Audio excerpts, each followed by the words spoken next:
Welcome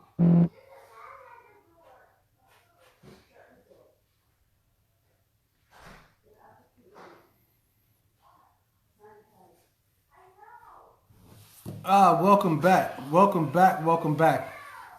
Listen, I don't know what the hell's been going on today with Facebook. Me and Tramel tried to get a joint live. Something's happening with the Progressive Action TV website, or just the Facebook page.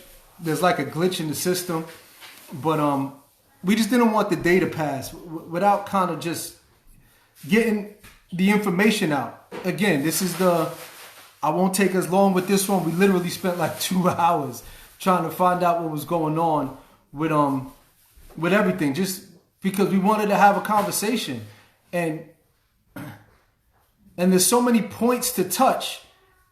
If you don't speak on it, then it becomes null and void, and then people start scripting a narrative of lies, and it corrupts, it poisons the well. So you have people walking around for days being misinformed, and though that misinformation leads to catastrophes, it leads to casualties, and it leads to more people getting sick. So instead of us playing catch up and having to fix everything that went wrong over the course of a week or 2 weeks or 3 weeks, it's better that we get the information out in real time. That's always been the mission. That's always the goal. Don't let things simmer. Don't let things fester. Don't give anyone an opportunity to draft or craft such a masterful lie and then start spreading lies to everyone. And then you have to go on a disinformation tour and break down the lie from the truth. So this is more about just putting things on the right track to identify what's really wrong and where we're really vulnerable, and try to strengthen ourselves within that. So we'll do lives, or we'll actually do a Zoom with different departments at some point, just so we can get this conversation going from every other angle. Obviously, as everybody knows, I work in buses. I'm a bus operator. I don't have the direct information in real time as it comes from stations, as it comes from RTO, so on and so forth. But wherever we can lend support, we go to that environment real time. So all of that being stated, two very serious conditions, two very serious concerns. One of them first being COVID-19 and how it's actually building itself back up, and how it's affecting us in the bus depots, in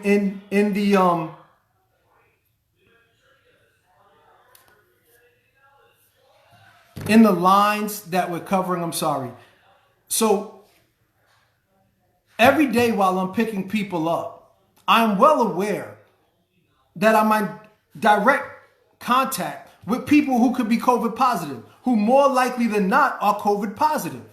1 out of every 6, 2 out of every 12, 3 out of every 17, whatever those numbers are, without question, 30 people walk through the door on the bus. 5 of them, based on the numbers we've gotten back, are positive. So 5 people walk through the door on the bus, they're positive, which means that all day long, every 30 people that come through that door, 5 of those multiplied by however many are directly coming in contact with me, who are COVID positive.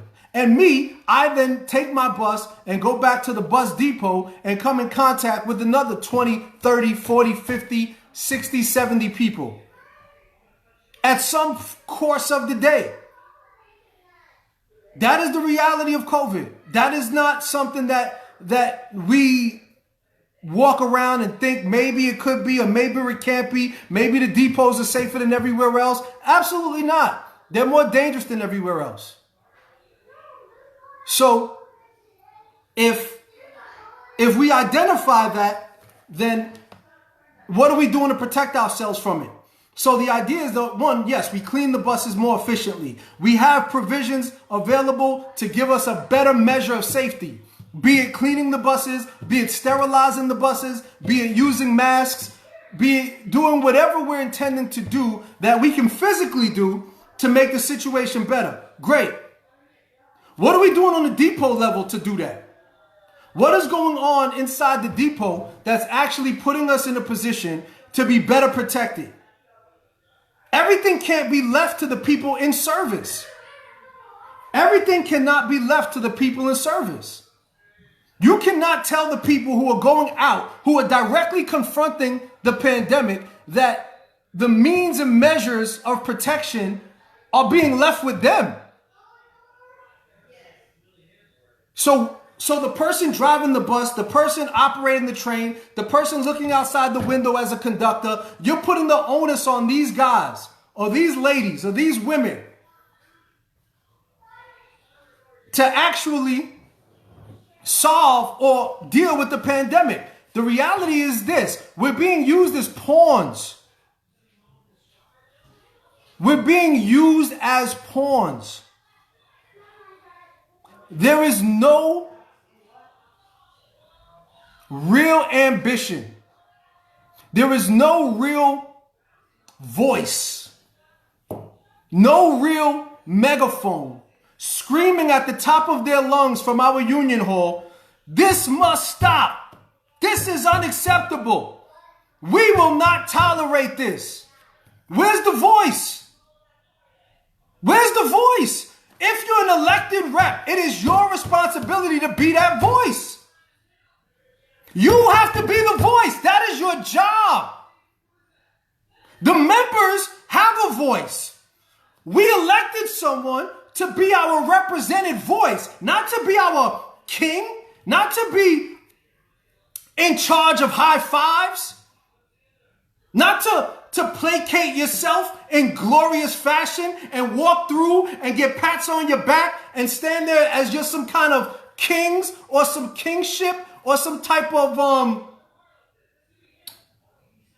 monarchy. Use a rep, meaning you are present to represent the voices of the people behind you. So you stand in the front and the 44,000 stand behind you. And you then become the bullhorn for the wills and wishes of the members. That is what a rep is supposed to do. Not ingratiate themselves. Not look for better ways to get a bigger check. Not look for more ways to not do their job. You are the megaphone for the masses.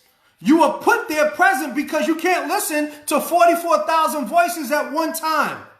So the members find someone or hope someone is responsible and respectful enough of their plight to represent the wills of the members professionally, responsibly, and respectfully. But how is it possible that the only voices being heard are those that are echoing the voice of the governor and of Pat Foy and of Sarah Feinberg? How is it that our reps, the representatives of the people, of the members, are echoing the wills and the wants of the governor, the MTA interim president, and the chairman of the board? How is that even possible? What type of input, what type of survey, what type of questionnaires, what kind of pamphlets were handed out to the members? What kind of information was requested from the members to find out what the members might have thought the best way to deal with the current pandemic is? Has anyone even been asked? Who decides that? The people who are dying or the people who've been hiding out? And then when we recycle this pandemic, round two, the effects of the pandemic are not even front and center anymore. Now they're on the back burner. They're on the back burner. Now COVID is like an afterthought. How we deal with it is a pacified agenda. Listen, guys, didn't we deal with this already? Haven't we talked about what we're doing already? No, you haven't. Because if you did, there'd be a partition in every bus that's not a shower curtain.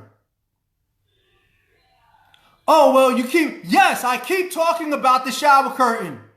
Because it's still there. Because it's still there.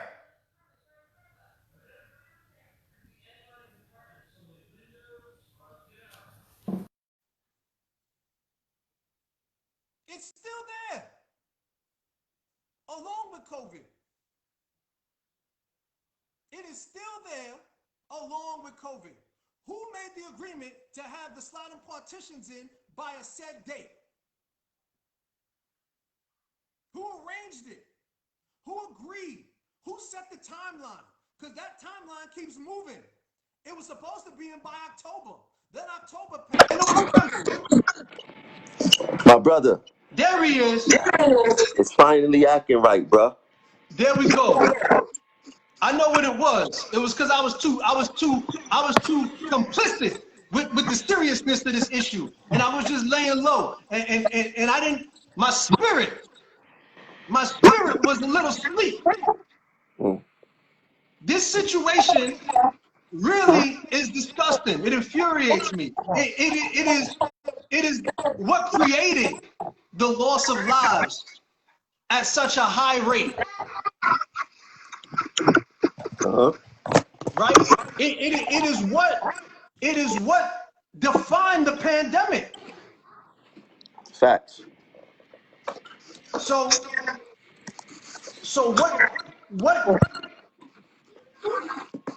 what recourse do we have? What have the members learned from how we were led to the slaughter, in the proverbial slaughter? What has changed on our part? Because obviously on their part, nothing has changed. They still riding their high horse. We're in a parade, and we're everybody that's on the ground looking up at the float, and they're riding the float. The pandemic is on the ground level, and they're up on the float riding by with drums and streamers, because they're ready for a victory lap. They want to tell you how great they are and what they're doing for the members. But the reality is that the members don't have a pathway out of this. What's the path? Like, think about everything that we have pushed in the last 6 months, or the things that have been addressed in the last 6 months since the beginning of this pandemic. If progressive action did not bring those issues to the forefront and bring those issues to the media and demand that the union acknowledge these issues, would any of them have been addressed? You know, that's the crazy and scary part. Like, I mean, not to pat ourselves on the back, but I always think that without progressive action around, how much real murder the union, the MTA, and the governor will be getting away with. You know, the fight that we lead in, the union should be leading. Like, they should have a stance of, in order, they motto should be, in order for them to get to us, they got to get through them first, right? It seemed like management and Cuomo go straight through the union. The union don't provide no barrier for us. I mean, look exactly what's going on with this whole COVID situation, right? What fight did they put up? The other day, you look on the union Twitter, someone complained about not getting no coffee. The union was quick to respond and say what location we're at so we could rectify it. Where was that same energy at when we was asking and screaming for PPE? Like, where was the post saying that we don't have PPE at Stillwell? The union never once responded and say, hey, raise your hand and show us where you at, right? But for coffee, they want us to raise our hand and they want to rectify these situations. And then you got members saying, oh, they not fighting. Whenever you decide to address the situation, you're putting up a fight. No, it's not a war. You know what I'm saying? It's not a war, but you putting up a fight. You decided to address it. If it was so important to you that you wanted to address it, it's a fight. Right. And their fight, right? How they define a fight is not by rallying the members. Because you would think if you're a general in the army, the responsible thing would be is to rally your troops and give them all of the things available at your disposal to make them successful in that war or in that battle or in that fight. Facts. But that's not what they do. They don't ask the members. They don't include the members. They don't come to the members. No. They actually isolate the members because they know the members are actually against the governor's agenda 9 times out of 10. Facts. When the members are asked, or when the governor, or when MTA management proposes something, you can look at every Facebook feed on any web page, on any group, and often, the members are against supporting those because the members are members of the community, the same community that becomes victimized. We don't just think about ourselves. I mean, we come from the exact communities. Most transit workers either come from, live, or travel through the same communities that are going to be ill-affected. So then how is it possible that the people who are responsible for our benefit, forget management, forget transit, the people who are responsible for our benefit don't confer with us? We're too simple of a people to actually implement our ideas, which are oftentimes better than the ones being proposed by the ones at the helm, because all they're doing is echoing management. I mean, and the union, they want to be the end all be all of how to fight. You know, they look at themselves as being elected, as being the gods, as being the know-it-alls of unionism, and the reason they were elected is because of this and because of that, and the members are only good for votes, and the only time we got to organize and mobilize when it's time to put together slates. This whole pandemic, the union, the MTA was saying 130 workers since July. You trying to tell me that nobody died since then? There wasn't no infections. The infection rate stayed the same since then. And then October again, it pops back up and people magically start dying again. When we look at this whole entire pandemic and we look at what the level of service that we are providing as transit workers, when you're looking at the subways, when you look at the buses, there wasn't no alteration of the service, right? Which means that depots are still packed as if nothing is going on. It means that crew rooms and subways are still packed as if nothing is going on. When do the unions stand up and realize that we in a pandemic where people are literally fighting for their lives, right? And make the MTA make alterations to the way they doing business right now. I mean, the MTA is making alterations to how they do business to punish us, because you just did a live a week or two ago talking about how they was violating the FMLA, right? 100%. Right. So They got caught. Right. they making alterations to punish us, right? Or to improve employee availability.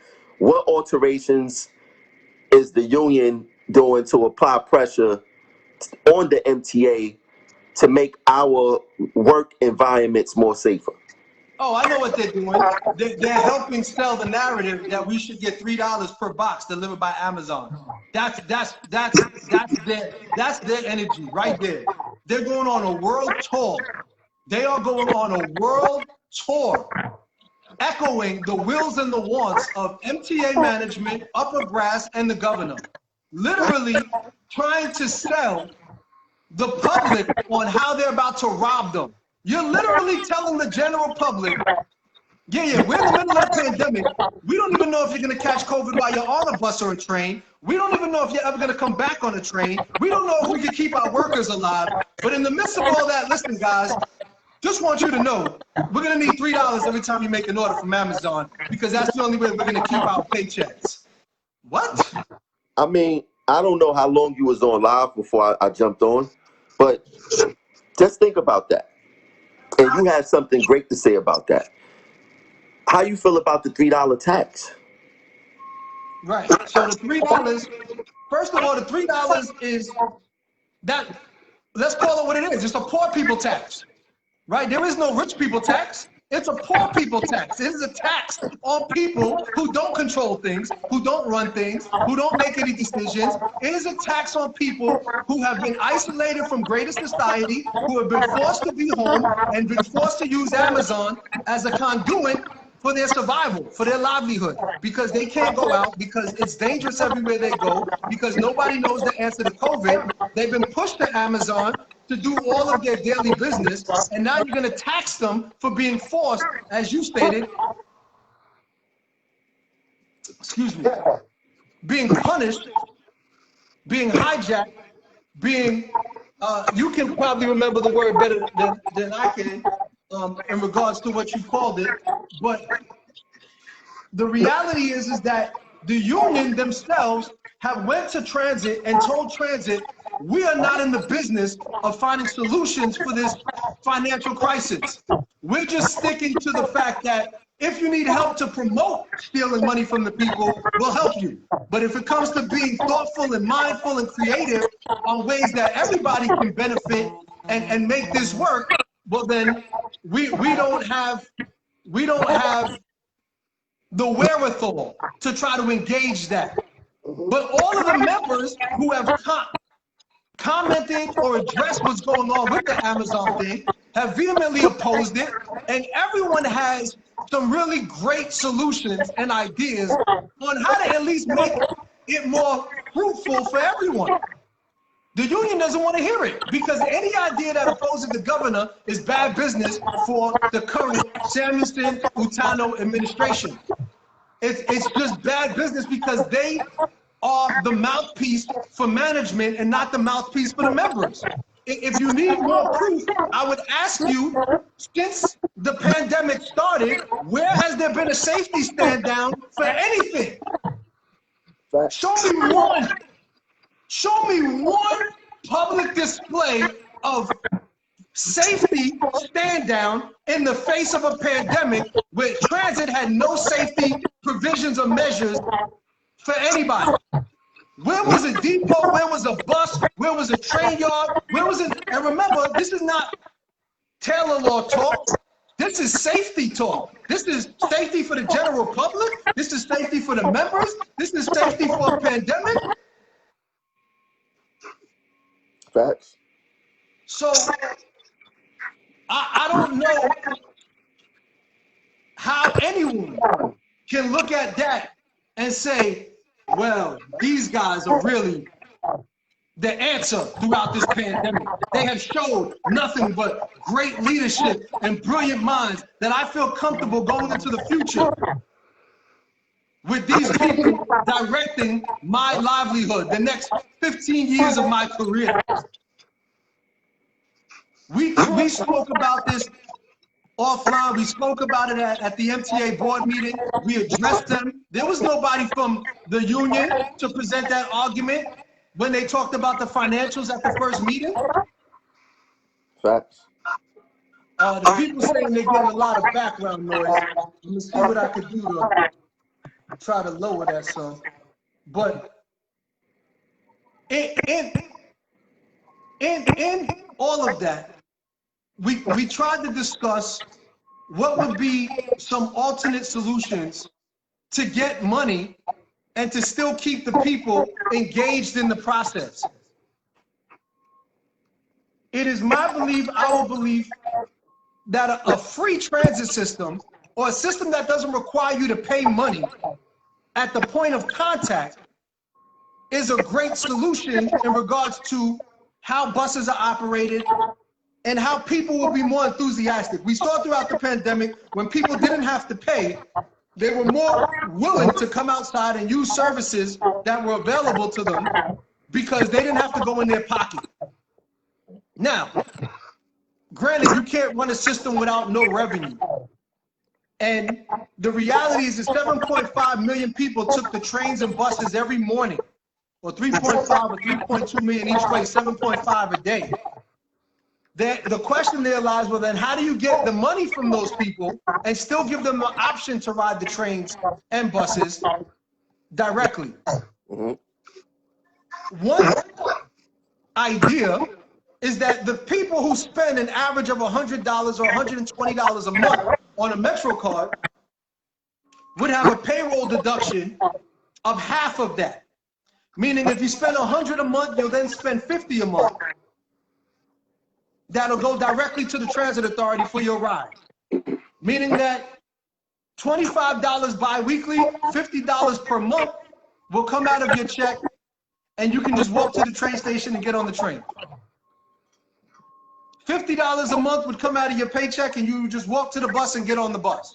Because that same 7.5 million people now would have that money deducted from their paycheck. And for the people who don't pay their fare, you don't have to worry about that anymore because that money's coming directly out of their paychecks. The people who live on the outer boroughs who don't utilize the service but still benefit from it, that money will come out of their check. And the reality is the same way people think it might be far-fetched. Consider the fact that the MTA surplus money has been rated for the last 8 years. There was a surplus. We had extra money that could have enhanced the system, that could have protected us from this downturn, that could have gave us a more equitable system, but they never reinvested the money. They took that money and put it into a lockbox that the governor then took the money from and used it to balance the budget across the state. But let's be honest. Let's leave it. Let's back it up, because no matter how much money the MTA you give the MTA, they go find a way to blow it anyway, right? They go always find a way to cry broke and cry poor. But let's even back it up more. If workers are not protected, there won't be a system to run, right? So, like I heard today at your depot, 8 people tested positive, right? 8 positives. 8 positive out of 80 tests. Now let's look at how Cuomo do business here. He determined the positivity rate by the number of tests that were administered and the number of people who tested positive from that test. So if we use that same analogy, 80 people got tested positive in your depot. 80 people got tested in your depot. 8 people tested positive. That's a 10% infection rate, right? 10% infection rate. If there's a 10% infection rate in the city, nothing will run here. So now we got to address all these micro clusters because, like I said before, these depots are communities, right? They're communities. And when you're dealing with communities, you spending more time at the bus depot than you literally probably spending at home, right? As far as being communicable with your family members, you're not up after work 8 hours a day, going home for 8 hours and speaking to your family member constantly. And, at work, you're doing that. At work, you're doing that. So what is the union doing to address the infection rate at these specific depots, right? Because as far as I'm concerned, your depot is unsafe. Because the true number is if 80 people tested positive, if 80 people took tests and 8 people tested positive, and you wanted to take an educated guess and say, okay, 160 people would be 16, 240 would be 24. You know what I'm saying? If you want to do it like that, then how many people is really testing positive, or how many people are positive at your depot? Is your depot really safe, right? Why is the union not addressing this? Why is the union more focused on service more than safety?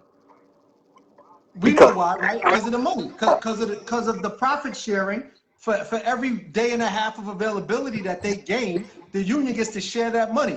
And this is the reason why they didn't shut it down at the beginning. Again, you start talking about people dying. 10 people died, 20 people died. If 30 people died at any other company, that company would be shut down. The meat plants, right? When you think about the meat plants and the amount of infections they had, they might have had 6 people sick at a meat process. They shut the whole industry shut down. There was no meat. There was a meat shortage. Okay, there was a milk shortage. There was, wherever there were people positive, that environment was suppressed to protect more exposure, except at New York City Transit. At New York City Transit, they want to keep this information from you to keep you coming to work because it serves them well for you to come to work. And then they make the argument, well, if you're sick, don't come to work. Well, how does a person even know they're sick, considering the fact that we're aware that they don't show any symptoms? That you have people who don't have a fever, that the barometer for even identifying whether you were sick was wrong, right? So then the union themselves at that point had a responsibility to implement the safety measures of their contract to say, guess what? If we can't guarantee our workers' safety, we can't guarantee you service. True. But if they was to do that, they got to get permission from the true president of this union, which is Governor Cuomo. You know, right. Cuomo is the real president of Local 100. He calls the shots. If he say that I want service, you guys better not shut it down and make me look bad, because that's what it comes to. Cuomo is a gangster. You got to respect him. You know what I'm saying? Cuomo is a gangster. You got to respect him. We don't got to respect our union reps. You know what I'm saying? We don't got, like, how much more serious can it get? Members are dying, right?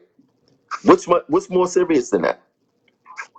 There's nothing more serious than that. And if there's nothing more serious than that, then the answer becomes, who has shown that they don't care?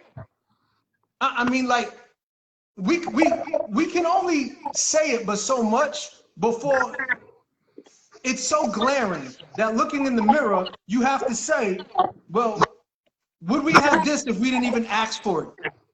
Would we have that if we didn't have, if the members didn't push for partitions, would they even be part of the fleet that have it right now?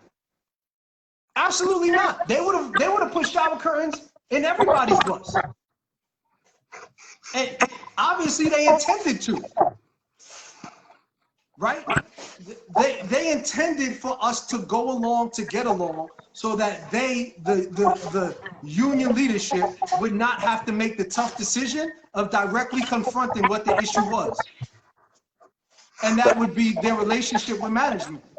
And we have done our best to try to expose that line in the sand, that you can't be on both sides when it comes to being a union man or being a management man. There is no middle ground, especially when it comes to identifying the benefits of your members. Where is that middle ground?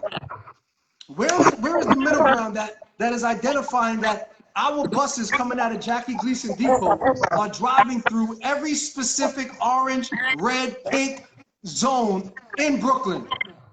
Everywhere that the governor identified as the most dangerous places to be microclusters, we are literally picking up those people from the microclusters and transporting them for 24 hours a day. And walking back into the depot and still have to walk back upstairs and hand in the paper. And still have to go report upstairs to hand in the paper. It makes no sense. If you really thought about it, if the union was really doing what they were supposed to do, then you would never go into the building. And then it would make dealing with issues in the union office a lot easier, because you wouldn't have 12 or 15 people standing around. They would only be going directly there for a specific issue and walking right back out of the building. And let's not forget, at the depot, we're still doing 19As in the depot. Let's not forget, when they're doing testing, anyone can come from any depot and come and get tested at our depot. Now, that's not a rebuke to the members who are coming to get tested. No, it's a rebuke to the improper planning about how to even identify that. They should have a trailer outside. Facts. Doing testing. Facts. Look, I mean, why is it a trailer? I can rent the trailer for $35 a day. You can't have a trailer outside with a medical team on site wherever that testing is going to be done that week. The same way that they did when they were testing people's hearts and the union was getting a kickback on that, or the same way that they were getting a kickback when they brought in the people to bring in the health day and make everybody sandwiches and give them massages. We can't get a testing station outside the gate. And then after you've been tested or when you walk in with symptoms, you're directly sent back to wherever you're going without even entering the building? In the same way that the Department of Education established their protocol, that if 2 kids get continuously sick or 2 different instances for 2 days in a 7-day week, the school is closed for a week. That's 2 kids. We're talking about 8 positives in one location. Known 8 positives. I don't know how much the members need to see that this union leadership is not for the members. And I don't even want to say like union leadership, because it's deeper than the leadership. When you look at these regular officers, these division chairs, when you look at the depot chairs, when you look at all these people, they all are a part of the problem, right? Because you can't name on one hand 5 elected officers that have a problem with what's going on here. And like they said, silence, when you choose silence, you choose the side of the oppressor. So I had a union rep call me the other day, and we went at it a little bit, and he was like, yo, Tramel, do you really think that I'm down with them? I said, of course you're going to tell me that you're not down with them now, but what have you done to voice your opinion about everything that went wrong here during this entire pandemic? You know what I'm saying? If you're not speaking out and trying to help the members because you're afraid Utano may send you back to your tools, then you choosing the side of the oppressor. Utano family is good. Cuomo family is good. Pat Foy family is good. We the ones who not good, right? We the ones who's going to suffer. And then when you think about this, bro, you got all of these politicians. They going on the news. They saying, "Yo, or we're going to get the vaccine." You got Bush. You got Clinton. You got Obama. You got Cuomo. All right, you could go get the vaccine. You could go get sick. The people who you want to go get this vaccine first, the black and the brown people, don't have the same level of health care that you have. Cuomo that's had, they call him America's doctor, Dr. Fauci, on the phone the other day.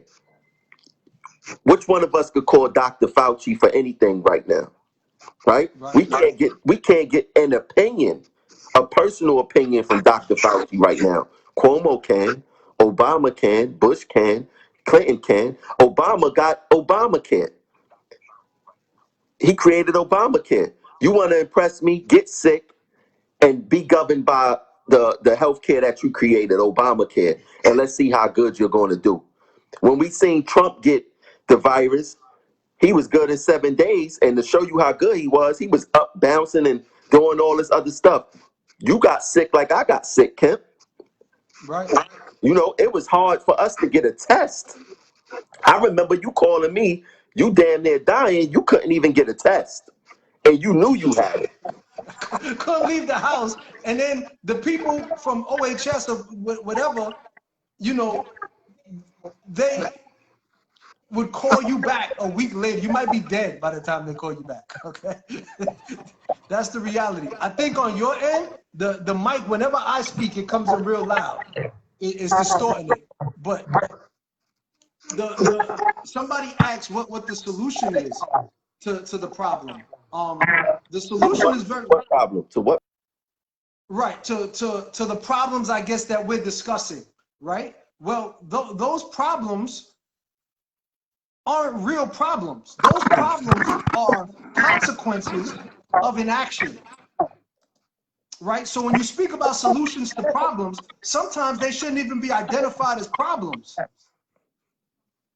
right? So the solution to the problem is to prevent it from becoming a problem. The solution to the problem is telling the people who creates the problem that you're not going to allow them to be the problem because you're the solution to the problem. The solution to the problem was established in the 40s. It's called the union. Facts. That's the solution. If you want to know where big business suffers or where they can't bully their employees, is where there's a union. And not a union that's in bed with them, a union that confronts them wherever they try to violate the rights of those members. Facts. That's Union 101. You here for the fight, not we choose to fight. No, being a union by default means you are the fighter. You don't have to opt in to be the fighter.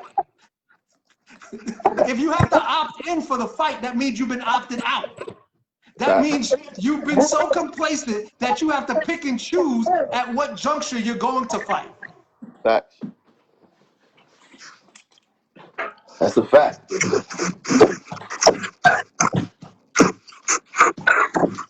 So we then have to fight not only management, we have to fight our union. I have to fight with the union to be heard. What kind of fight? Andre Smith, how can we hold the union accountable? There's an election every 3 years. Yeah, but the question is that you can't wait every 3 years to hold them accountable, right? So you got to go to your union meetings, right? Depending on what department you in, you see a union rep every single day. If I worked in buses and I didn't get along with my depot chair would be calling out a lot or be going to work somewhere else. There's no way possible that my depot chair will be coming in the depot feeling comfortable doing business as usual and I'm in there. You have to when you let me see if I let me get this book for the members, man. They got to start reading up on some of this stuff. So this book right here, people, it's called In Transit. It's called, I see it's probably backwards right now, but it's called In Transit, right? It's by Joshua Freeman. This book explains to you how the union was started. Yo, these people used to send bombs to each other's house. This is how serious it is, or was. They used to send bombs to each other's house. The fights. We don't even want to see it. People is afraid to voice their opinion against a rep because a lot of people look at reps as management, when really your union rep work for you. Your union rep isn't your boss. You are the boss of the union rep. The union rep is supposed to be doing the work of the people, not the people doing the work of the union rep. And yes, if they don't do what they got to do within 3 years, then you vote them out. But within that 3 years, then you make life hell for them if they don't do right by you. They are Hold them not accountable. Yeah. Right. You make In you every make, step. Yeah. In every step, right? I mean, like, there's checks and balances, right? So because they have the e-board stack, and because any violation that might have to go through those channels, they're going to veto, in essence, and knock it out the park so that it can't be held against them. The members still have to hold them accountable in real time. This is why we do these lives. This is why we have stopgaps from the members. Like, our energy has to match their disregard for our rights. The union does not get absolved in the same way management don't. In the same way you're gonna write a G2 against the manager, you better be willing to step to a rep and be like, you're not getting away with that. How about this? We're not gonna let you try it. It's not gonna work because we're not waiting for you. We're gonna do it regardless. You think I need somebody to tell me, wait till I think about protecting you? Facts. And then what? Facts. Oh, brother Easton, what's going on? You know, we are not choosing this fight, right? We're not selecting to fight. We fight every day. Okay? There's no happy ending to none of this. Okay? We come to work ready to fight. We go home ready to fight. We wake up ready to fight. It is not, oh, you know what? Today's Tuesday, and you know what? I think I might be mad today, so I'm gonna start to fight. You better give us coffee, or else we'll stand outside that Starbucks and give you hell. I mean, look, we seen the same thing going on with the Costco early on in the pandemic. They was worrying about us skipping lines versus making sure we had PPE. Right? I don't drink coffee. And to the coworkers who drink coffee, if you find use of getting a free coffee instead of being protected, because people complaining about their work conditions is mind-boggling to me. It's mind-boggling to me. I don't understand where our priorities lie anymore. We must do better. I mean, I just don't. I don't get it. We got a union administration that's getting away with murder, literally, because this disease is killing us. And we gotta look at ourselves. We gotta look at the men and the women in the mirror. We gotta self-evaluate ourselves. We gotta reevaluate our priorities. What's more important, coffee or proper partition? What's more important, coffee or PPE? I don't care about coffee. You know what? You get sick, you may not drink coffee next week because you possibly be dead.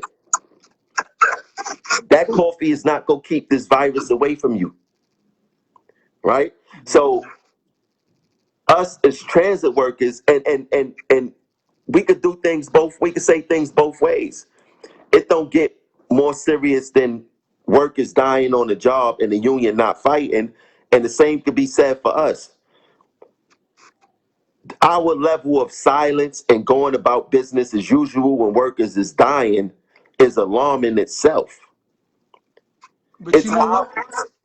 it's obvious we got three different levels here. We got the governor level, we got the MTA level, we got the union level, and we got the members level. And the reason I separate it like that is because there's a distinct difference between the union and the elected reps. We don't have the same interest. Yes, the union could go make a video and say, oh, they're lying and we do this and we do. They don't do nothing. They have yet to shut down no type of unsafe work. Are you trying to tell me since February the MTA has been doing everything safe up until now? That there wasn't nothing possibly that you could shut down? There's not nothing possibly. The MTA is running a pristine operation here, and there's nothing to complain about or shut down and say that's unsafe? Nothing at all? Hold on. The teachers did it, right? The UFT did it. They told you the building of the school was unsafe, and they stopped going into that building at the beginning of March. So if you're going to tell me that it was unsafe to go into a building that had been closed since before the pandemic even ravaged the city, well then how the hell was it safe to go into a bus or a train through the pandemic? Never removing yourself from it. And as they started cleaning the trains, none of that was really being done until April. So for a whole month, we were in ground zero without any safety stand down at all. Let me ask you a question. Are they still cleaning the buses in the field? In Brooklyn, in my depot, they are still cleaning the buses at reliefs. They do the COVID cleaning when I do a relief, and when the buses are coming in on the apron, they're cleaning them. So those parts of it, it's being cleaned, but then there's issues about how long that bus is actually staying out. So if the bus is out for 11 hours, how much has the bus been cleaned? You see what I'm saying? By the time that bus has picked up 500 people in the course of that day, how safe for you as the operator? You got to get out of the seat at some point, right? You got to walk to the back and check the back of the bus. You have to do certain things in the course of your day where you have been directly exposed to COVID for 11 hours. Meaning whether that bus came to you or whether you operated that bus throughout the course of the day. Now, from my understanding, the level of cleaning, there's a disparity between divisions, and locations. So I can't speak on places that might not be getting it, because from what I've heard is that they don't have the same amount of COVID cleaners in East New York. From my understanding, they don't clean them as much as in East New York. From my understanding, that a lot of the COVID trips were killed in Manhattan on the OA side. So I don't know to what capacity they're actually being done in alternate locations. Now let me ask you a question, because I seen on one of the MTA lives, they mentioned something about, bus operators can open up their windows and, have fresh air coming in. Well, the reality is that winter is here. A passenger is not going to want to ride a bus with the windows open and they freezing or whatever the case is. So what a bus operator to do then? Like, you driving, you got the windows open, you paying attention to what's going on, and passengers closing windows. 100%. They do it all day long. Actually, they've been closing the windows every trip. So you open them at the end, and now remember, you got to go touch that window, right? So now you got to physically go again and touch that window. That might have been cleaned at the beginning of the day, but every time someone opens and closes that window, you have to then go back and open the window for your own safety. I remember you asked Sarah Feinberg, right? Yeah, You asked Sarah Feinberg specifically when she was giving you the rundown on trains and about the filtration system, about how adequate that system actually works in buses, considering that buses don't have the same circulation system, and they didn't have an answer. She didn't have an answer for you. She tagged in Craig Cipriano and he said something about some filters or something of that nature. But even if, like, let's say that you got to close the window and you possibly touching something with COVID on it, how many disposable gloves are they giving you a day? In the weekly PPE, you get per week, you get 2 masks and 2 pairs of gloves. Now, really, you need 2 pairs of gloves every trip, right? Because coming and going, right? You need 2 pairs of gloves every trip.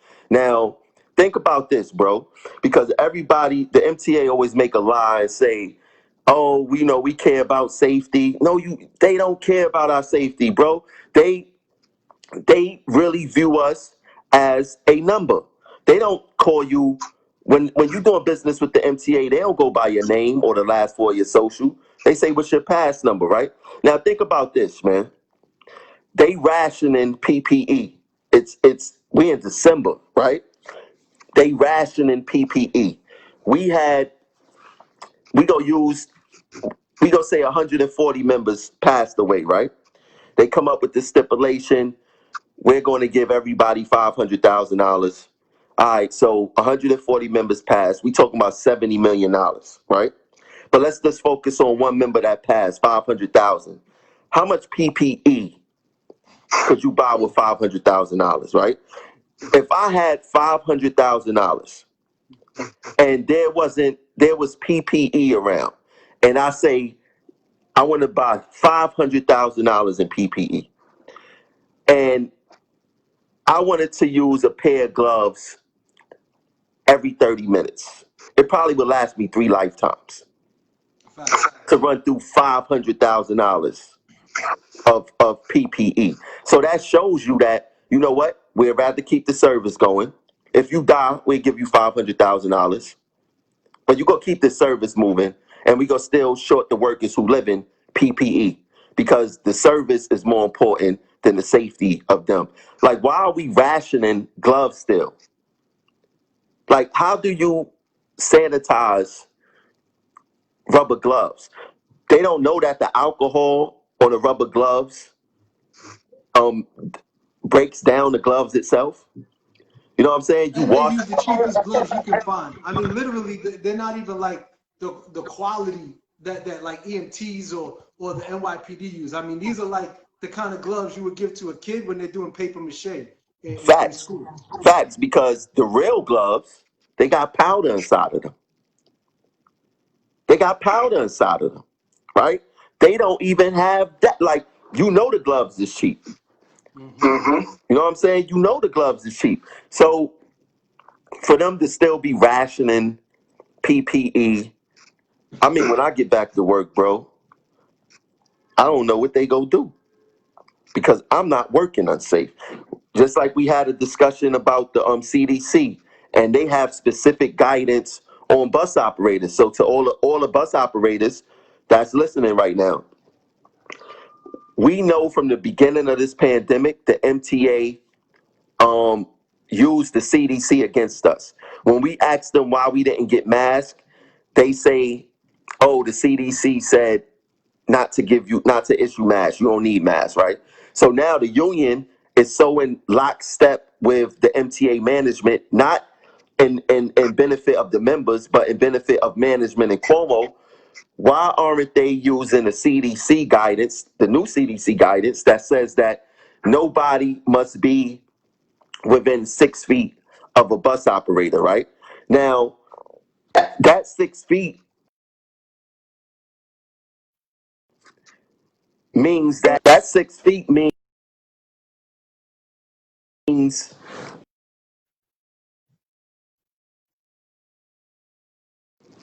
right? That means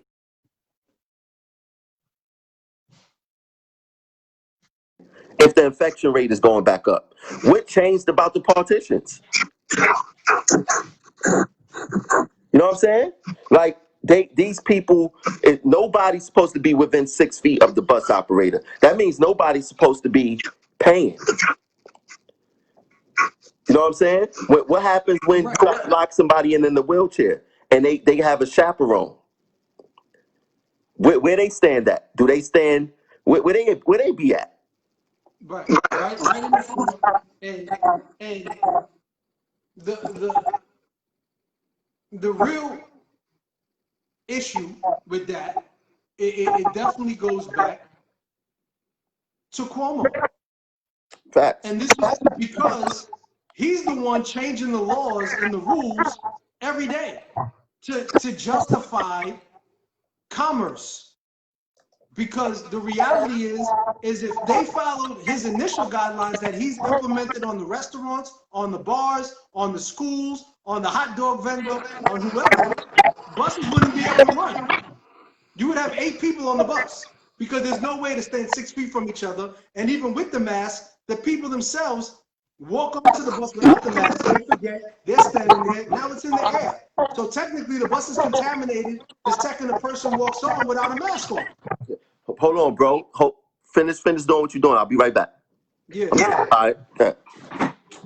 So everything that's being done is all for naught, which is why we're never going to really get rid of the pandemic because we're transporting it.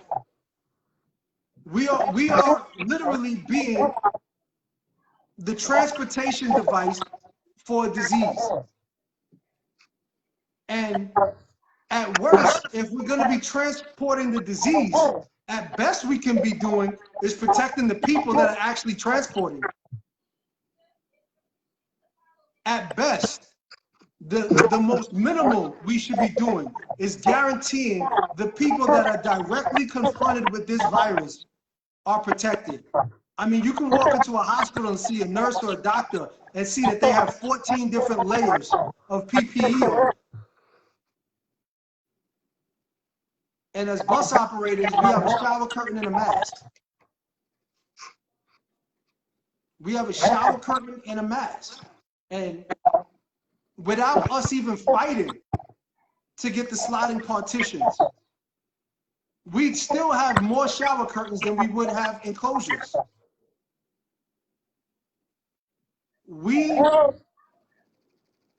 have to answer to ourselves for a lot of this, because at some point we have to hold accountable the people who are tasked on protecting us. What is their answer? What is their end game? What is the purpose to everything they do? The purpose of everything they do should be protecting us. But it doesn't seem as if that is at the top of their priorities. It seems the top of their priority is protecting their job before protecting our lives. We cannot continue talking about solutions to the problem when we actually are the problem. Right. Literally, we're given two pairs of gloves to do what? I mean, you touch the steering wheel once, you touch the doorknob. I mean, if you touch the back door, how many people touch the back door, opening and closing the back door every day? I watch people in the mirror push the back door after scratching their face, after sneezing in their hand. They push against the back door. And then what? We have to do a pre-trip. We have to do a post-trip. We have to walk through the whole back of the bus. We're aware that it's not just only on surfaces, that it's airborne. So the bus could be empty, and you can walk in the back and now take off your mask because you feel exasperated from driving in a bus with the mask on, and you're going to take a deep breath, and you just inhale a whole trip of COVID. What's the difference? It's the same thing about if somebody sneezed or coughed in an elevator and they get off and you walk into the elevator without a mask, you're inhaling everything that just stayed inside that room. So now you're walking through a bus, and at some point when you take off your mask to take a deep breath, you are inhaling everything that's airborne inside that bus.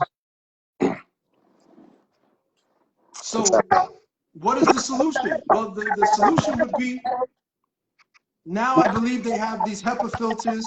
Now I believe that they're using a different filter that's supposed to catch more of the COVID.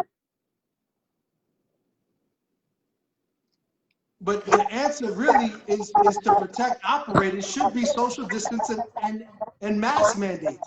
They should be mandates outside of the bus. If you walk on a bus, or if you attempt to walk on a bus without a mask, I'm not picking you up. I'm not even opening the door for you. But we saw what happened in that other city. I think it was Ohio somewhere, where the operator saw the dude outside the bus without the mask. He didn't open the door. Let homeboy put the mask on, and by the time he did that and let him back in, the dude put a gun in his face. Now that you mention that, picture the amount of assaults that's gonna happen if this tax happen on the average man and woman as far as with the melanin is concerned, right? Picture if the fare go up, right? The people already think that they owe us. One misconception is, oh, my tax money pay your salary and all this other stuff. What's going to happen to people who's in MTA uniforms once all these things take place? Cuomo just put something in the newspaper today saying that if we don't get $4.5 billion this year, there's definitely going to be layoffs, right? Are they going to get that money? We don't know. I think that Trump would have gave them the money, but I think Trump was playing hardball a little bit. I think they're going to get the money, but I think, like in MTA fashion, they go claim that the money not enough. You know, they still want to make changes here. They still want to cut jobs. They want to cut the stations department is on their radar. You know, there's a reason why you're not taking money in your booth. You know what I'm saying? I don't know. It just bewilders me as to why we even have a union right now. Yes, the union by default is going to protect us because the union is not going to blatantly. Well, the MTA doing blatant stuff now, but the union still offer a level of protection. But people dying, and nothing has changed here. Nothing has changed here. You know what I'm saying? Anything that goes that goes good here. Oh, we did it. We did it. Your union leadership, they are battle tested. But when things go bad, you don't see them. Crickets. You don't hear from them. They not even man and woman enough to say, you know what? We made a mistake. We didn't do this right, but we're going to do better the next time, right? They not even trying to mobilize the workforce. There hasn't been a shop steward class in over 3 years, right? You have Samuelson leading the chance of, if the MTA don't do this, we're going to do that. We done seen him. They pulled this bluff in American Airlines. right? They made him make an apology video. And concessions. They had to Huh? give up jobs. They had to give up like hiring people. They had to lay people. They had to restructure everything as part of them losing that contract. Yeah. So we know that Samuelson is not going to go against Cuomo Ever. ever in life. We are in trouble, bro. There's no other way to put it. Like, we can't wait till next election. Right. Well, May that's not. why it takes this, right? That's why it requires this level of communication, because the reality is we are still stewards. We are still shop stewards in the union. And that part of it still comes with a mandate and a responsibility. That if the elected reps don't do their responsibility, I still have a responsibility to the members as a steward to make them aware and challenge management wherever there's a safety issue. I don't need permission from Sanderson, from Utano, from JP, from anyone in any part of the division to tell me when safety is negotiable. No, it's never negotiable. They Fact. know it. They know it. The union reps know it. They just don't want the members to know it, Nah, which some is of a them, whole sick dynamic. that was my argument in the union meeting yesterday. 145th Street is packed with employees, right? Why is it packed? Why isn't the MTA sending people home? People worried about, if they send you home, you're not getting paid. There's a difference between no work available and there's work available, but because of safety, they have to send you home. They have to pay you. It's in our contract. We can't get nothing less than 40 hours. Right. Right? It's in our contract. The union response was, oh, well, they upstairs, they building something and it's going to be built in a couple of weeks. All right. So now we're negotiating safety. So we go leave these workers in this environment and wait for the MTA to drag their feet to build another compartment, which they really don't want to build because it's not affecting service. So the MTA want to threaten us and say, hey, look, there's going to be 40% service cuts. All this stuff is coming. Why don't we show them what the 40% service cuts look like now in the name of safety? Right. Right? Let's show them what the 40% will look like. You wanna lay people off anyway. Let's show them what the 40% look like. But let's do Knock it. down every bus with a shower curtain. Every bus with a shower curtain, that'll cut 20%. Let's see what happens, how fast they'll retrofit those buses. Oh And, yeah. and again, to your point, safety can't be paramount if you have conceded. If the union has conceded, had made an agreement with transit that they would allow transit to put us in harm's way for an extended period of time until transit saw fit to actually retrofit those buses. That is literally the agreement they made, that we are okay with our operators being directly exposed to COVID for an extended period of time to let transit figure out what they want to do. Could you picture if NYPD told their members that we're going to let you work without a bulletproof vest because Bro, we making bulletproof vests, and we gonna wait for the next shipment. But for those who don't have a vest, you're still going to go out in the field and work. listen, they told them that they're not, they told them they threatened that they're going to cut their money, and the whole NYPD stopped working for 7 months. And that was no, listen. That's not the first time that happened, bro. Um, 2 years ago, two 2 years ago, the MTA cut the NYPD overtime in transit. They stopped writing tickets.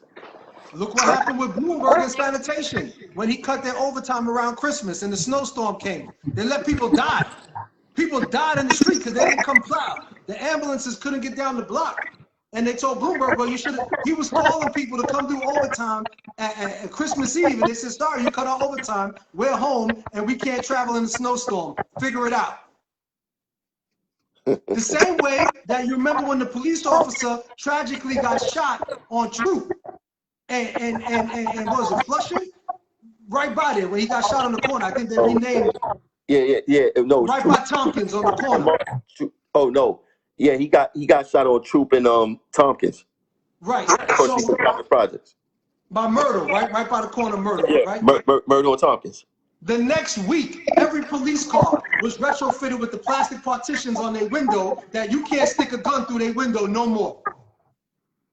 Period. Every cop car, you can't find a cop car without it right now. Okay? But yet we, 140 people, we're talking about one officer, 2 officers killed. We're talking about 140 people who died. And we have to beg? We have to go to the media? We have to circumvent the process to just get heard? Unacceptable. Unacceptable. See, and that's good because the NYPD, they wasn't willing to negotiate safety. Right. And the city complied ASAP. Right? They complied ASAP because if they didn't comply ASAP, then there wouldn't have been no officers out there. Lynch would have been. That's because the members, even if they disagree with the president, they understand, the president understands that his members are more powerful when he speaks their voice. Our membership are disconnected from our leadership. They don't concern themselves with how we feel or how it affects us. That is where the problem lies, because they don't see our fight as their fight. Their fight is coffee and Columbus Day. Our fight is being alive. Like, this is the reality, that they don't have the same vigor in their fight for our lives. So when we wear hats that reflect this, it is very valuable to identify what that language actually means. When we say that our lives matter, well, it is not a cliche. It is more to say, well, do they matter enough for you to make sure they put a partition?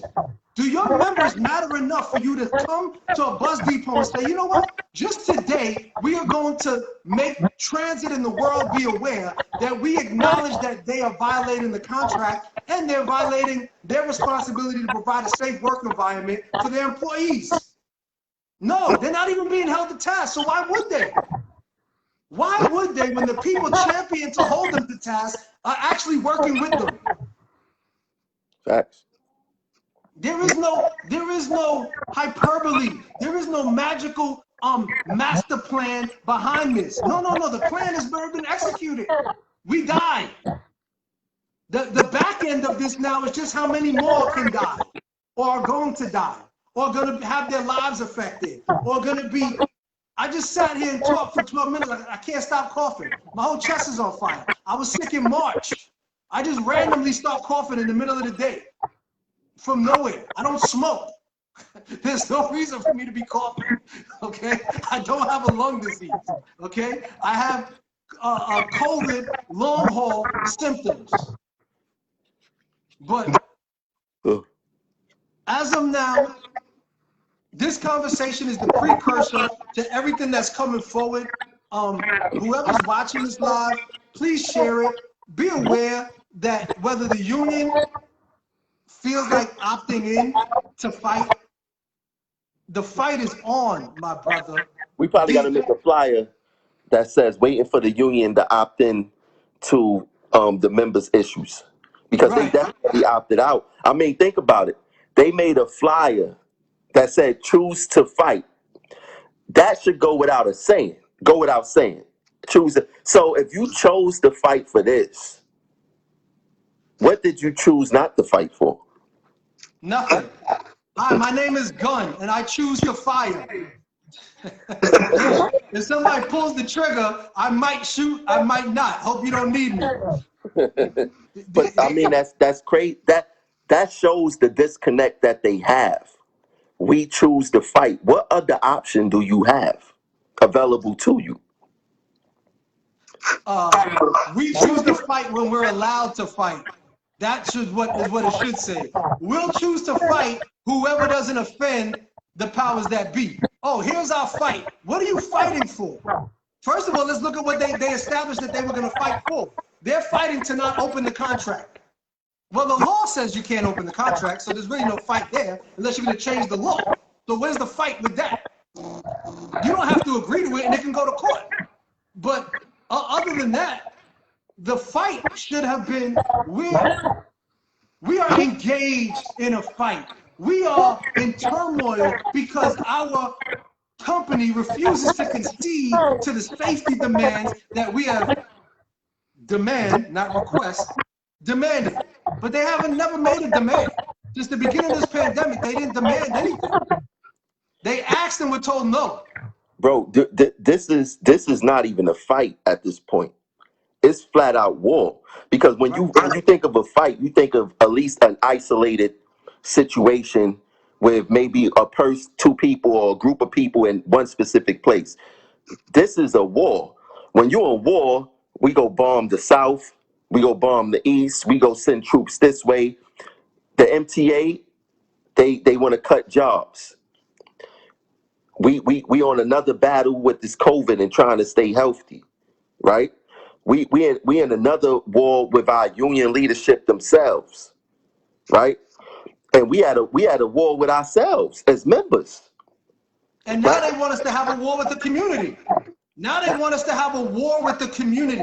Think about that. Our union is pushing to have us get into a direct war with the community over stealing their money and giving it to us. Now, Literally. that's an MTA move, because whenever we have a contract, the MTA say, oh, we got to raise the fares because we got to give transit workers a raise. Now you got our union saying that the MTA need money, so we got to make sure that you guys get taxed to send packages or whatever. So we getting hit from both. It's like, is this friendly fire, or is this done on purpose? You know what I'm saying? Like, It's gotta be done on purpose. Are you thinking that transit workers are going to be exempt from that $3? So we talking about you guys negotiating contracts that don't keep up with the cost of living, right? You're talking about adding a $3 tax as if we're not going to be affected by that. You're talking Great about point. Great point. So if we get our Metro cards for free, now we're paying for our Metro cards too. Yeah, because not only that, our family used the same system that we use, right? Our family crossed the bridges. Our people in our household crossed the bridges same way we crossed the bridges, right? So we're not exempt from that $3 tax. It's not going to say, well, MTA workers get a pass, right? We don't get a pass in that. So now you've been negotiating contracts that don't keep up with the cost of living, and now you're talking about adding the extra tax to your coworkers. It's bad enough during this whole pandemic, workers is buying their own PPE, right? Like you said, a lot of parents is homeschooling, which means that they got to go online to pay for stuff, to get stuff shipped to the home, right? You got to buy PPE. Nobody don't want to go in stores, right? People buying stuff online. That's why Jeff Bezos, or whatever his name is, his net worth went up during the pandemic. Stuff is getting delivered to the home, right? So you have all that stuff going on. Who's being taxed? Transit workers, right? I mean, I don't know. I heard they say on packages, does that include when we get new uniforms too? Like, what's going on here when you need extra uniforms and stuff like that? You know what I'm saying? We do a lot of business in mail as transit workers, right? So, and now, I mean, yo, this is just crazy, bro. I like, if you look at the union Twitter the past couple of days, they got to be sniffing cocaine. Like, they got to be stressed out or some type of other type. You have to be on drugs to literally type that. Like, oh, I didn't get coffee. Okay, let us know the location and we're going to handle that. Like, are you on drugs? Stat. Are you on drugs? You know what I'm saying? Like, and this whole thing is crazy. Yo, hold on. Our progressive action hats look good because, people don't want to share shit that got progressive action on it. These people is weirdos, man. Yeah, they'd rather sell lies to the members and tell the members that that the people who tested positive weren't positive at work, even though they worked there. You can't make this shit up. You cannot. Well, who are these magical people? Did they elevate out of the depot? Were they teleported to their house? There needs to be an IQ test on being an idiot. Our union will fly with flying colors. The union leadership will fly with flying colors. There needs to be an IQ test for idiots. Listen, you know what? I asked the dispatcher the other day when they said, hey, the dispatcher is responsible for checking if you're fit for duty. I said, well, who checks the fit for duty of the person to determining if I'm fit for duty? If you send me for a random, you need to come with me. Because if my eyes look red, your eyes are red too. Right? So I want to know who's checking this guy's blood before he identifies whether you're fit for duty or not. So I think the same needs to be said for the same people who think that I'm dumb enough to believe what they tell me as a level of reasoning when it has no reason, when the whole world looks at it and goes, this doesn't make sense, but only to the person telling the lie it makes sense. I do want to touch on what you're intending to do with the state of our union and how you're going to collectively bring people together from different departments and have a conversation about ways to make our union better. I have to get ready to go start taking care of my wife. She's not feeling well. But I just wanted to make sure that we got a chance to wrap and discuss what's going on in real time. Because Tramel, I just want to say a lot of the issues we're facing today, you have for years been talking about how this was going to rear its head. And what we should have been doing in supporting you to fight back against corrupt elected officials and people who meant us no good. And everybody said Tramel Thompson is a troublemaker, he's a liar, he's just here for himself, and he's trying to make a name for himself and bolster his own reputation. Well, look what happened. A pandemic came, and the people who you've been speaking about for the last 5 years, who their claim to fame was, Tramel Thompson doesn't know what he's talking about because he doesn't have enough experience. He hasn't been here for 3 decades. He doesn't know the nuances and the hardships that come with negotiations and holding transit to task. Well, my question is where are all those people now with all of their experience? Where is all of that tough union talk that they threw at you when it comes to management and the governor?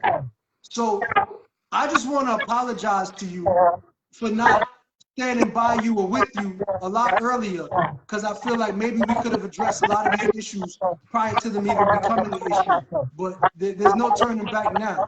And I'm just grateful that you took the leap out of the helicopter, the proverbial helicopter, and did it without a parachute, and really faced a lot of those issues by yourself, and all the attacks you got behind the scene that you're still fighting. A lot of people have no idea about. And you're the true testament of a man and what a leader should be, because it takes a lot of courage to do what you did by yourself. And with a few who stood by you, the Nukes and the Jocelines and your cousin and everybody involved with Progressive Action just behind the scenes. But, thank you for sure. I appreciate those. I definitely appreciate those words. And, when people say that I do this to bolster my reputation, nothing that I do here, this fight, could leave me careerless. It could have me without a job. It could get me arrested. It could lead down many paths.